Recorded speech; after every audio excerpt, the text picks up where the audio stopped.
এবারে metal presence কৃষি সংবাদ, সুজলা সুফলা।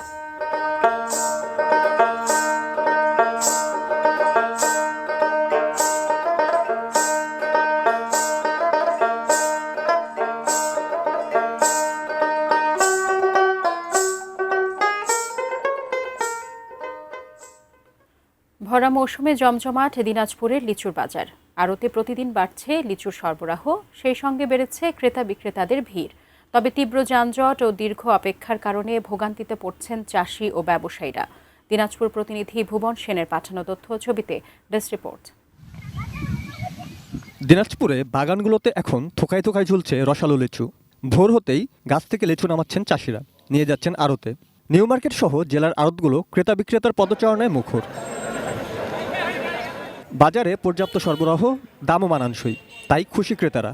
যারা ঈদের ছুটিতে দিনাজপুরে আসছিল, এখন দেখা যাচ্ছে যারা ব্যাক করছে সবাই লিচু নিয়ে ব্যাক করছে। সেই অনুযায়ী এখন লিচুর বাজার মনে হচ্ছে অনেক বড়। এই যে রোদ গরমের মধ্যে বাজার ঘুরে মোটামুটি ভালো লিচুটা টেস্ট করে যেটা স্বাদে মানে ভালো পাচ্ছি, সেই লিচুটাই কিনছি। দাম একটু বেশি লাগছে। সরবরাহের সঙ্গে বেড়েছে বেচা কেনাও। প্রতিদিন পাইকাররা আসছেন, বিভিন্ন বাহনে করে হাজার হাজার ঝুড়ি লিচু দেশের বিভিন্ন অঞ্চলে পাঠানো হচ্ছে।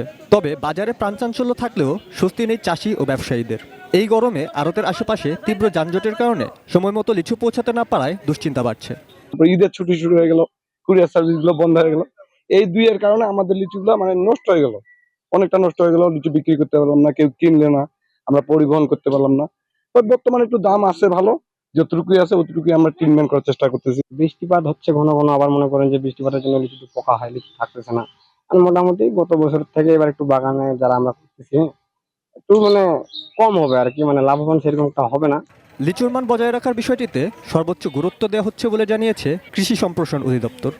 লিচুর যে চাষাবাদ হয়েছে, প্রথম পর্যায়ে আমাদের যথেষ্ট মুকুল এসেছিল, পরবর্তীতে কিছুটা তাপমাত্রা এবং ফল ধরার পরে কিছু বৃষ্টি হওয়ার কারণে কিছুটা ড্রপিং হয়েছে। তারপরে এবার যেটি মনে হচ্ছে বাজারটা বেশ ভালো। আপনি জানেন যে দিনাজপুরের লিচু একটা ঐতিহ্য রয়েছে, এখানকার বেদেনা লিচু খুবই সুস্বাদু এবং এটি কিন্তু জিআই পণ্য হিসেবে স্বীকৃতি পেয়েছে। Roni Hossain, desk report, ATN news.